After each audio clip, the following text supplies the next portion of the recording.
ഇന്ന് ലോക സർപ്പദിനം. കേൾക്കുമ്പോൾ നമുക്ക് ആശ്ചര്യം തോന്നാമെങ്കിലും പാമ്പുകൾക്കും ഒരു ദിനമുണ്ട്. ജൂലൈ 16. ലോകമെമ്പാടുമുള്ള പാമ്പിനങ്ങളെക്കുറിച്ച് അവബോധം സൃഷ്ടിക്കാനാണ് ഈ ദിനം. ഏകദേശം 3500ഓളം സ്പീഷീസുകളുണ്ട്. അതിൽ പലതും നമുക്ക് അജ്ഞാതമാണ്. 3500 വ്യത്യസ്ത പാമ്പുകളിൽ 600 എണ്ണം മാത്രമേ വിഷമുള്ളവയുള്ളൂ. അവയിൽ തന്നെ 200 എണ്ണം മാത്രമേ മനുഷ്യജീവിതത്തിന് കാര്യമായ അപകടം ഉണ്ടാക്കുകയുള്ളൂ. ലോകത്തിലെ ഏറ്റവും ചെറിയ പാമ്പ് ബാർബഡോസ് ത്രെഡ് സ്നേക്ക് ആണ്. ഏകദേശം 4 ഇഞ്ച് മാത്രമേ ഇതിന് നീളമുള്ളൂ. എന്നാൽ ഏറ്റവും നീളമുള്ള പാമ്പ് റെറ്റിക്യുലേറ്റഡ് പെരുമ്പാമ്പാണ്. ഏറ്റവും ഭാരം കൂടിയത് ഗ്രീൻ അനാക്കോണ്ടയാണ്. പല വർണ്ണങ്ങളിൽ പല വലിപ്പങ്ങളിൽ വ്യത്യസ്തമായ പാമ്പിനങ്ങളുണ്ട്.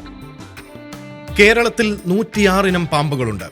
ഇതിൽ 10 ഇനങ്ങൾക്ക് മാത്രമേ വിഷമുള്ളൂ. മനുഷ്യൻ പാമ്പുകളെ പേടിക്കുന്നതിനേക്കാൾ കൂടുതൽ പാമ്പുകൾ മനുഷ്യനെ പേടിക്കുന്നു എന്നതാണ് സത്യം.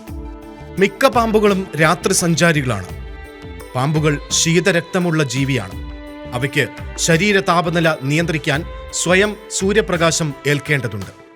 മിക്ക പാമ്പുകളും മുട്ടയിടുമ്പോൾ ചില വർഗങ്ങൾ പ്രസവിക്കുന്നു. പാമ്പിനെ നമ്മൾ ഒരു ഭീകര ജീവിയായും ശത്രുവായും കാണുമ്പോൾ അവയിൽ പലതും മനുഷ്യന് ഉപകാരപ്രദമാണെന്ന സത്യവും നാം തിരിച്ചറിയണം. ട്യൂമറിന്റെ ചികിത്സയ്ക്കും ആന്റി ബാക്ടീരിയകളായും പാമ്പിന്റെ വിഷം ഔഷധമായി ഉപയോഗിക്കുന്നുണ്ട്. പാരിസ്ഥിതിക സന്തുലിതാവസ്ഥയിലും പാമ്പുകൾ പ്രധാന പങ്ക് വഹിക്കുന്നു. എലികൾ, പ്രാണികൾ എന്നിവയെ നിയന്ത്രിക്കുന്നതിൽ പാമ്പിന്റെ പങ്ക് വലുതാണ്. പുരാണ കഥാപാത്രങ്ങളിൽ ഏറ്റവും പഴക്കം ചെന്ന ഒന്നാണ് പാമ്പ്. സർപ്പദേവതകളായി വിവിധ സംസ്കാരങ്ങളിൽ അവയെ ആരാധിക്കപ്പെടുന്നു. ലോകമെമ്പാടുമുള്ള നാഗരികതകൾ ഇതിനെ ആദരിച്ചിരുന്നു. ഇത്രയും കാര്യങ്ങളിൽ നിന്ന് നമുക്ക് മനസ്സിലാവില്ലേ, പാമ്പുകൾ നമ്മൾ പേടിക്കുന്നത് പോലെയല്ല, നമുക്ക് ഒരുപാട് ഉപകാരം ചെയ്യുന്ന ഒരു ഉരകജീവിയാണെന്ന്. പാമ്പുകളോടുള്ള ഭയം അകറ്റാനും അവയെ സംരക്ഷിക്കേണ്ടതിന്റെ ആവശ്യകതയും ഈ ദിനാചരണം കൊണ്ട് ഉദ്ദേശിക്കുന്നു. ഇന്നലകൾ ഇന്ന് powered by hotel Chitra, pure vegetarian, Marthandam, Kanyakumari, Nagercoil.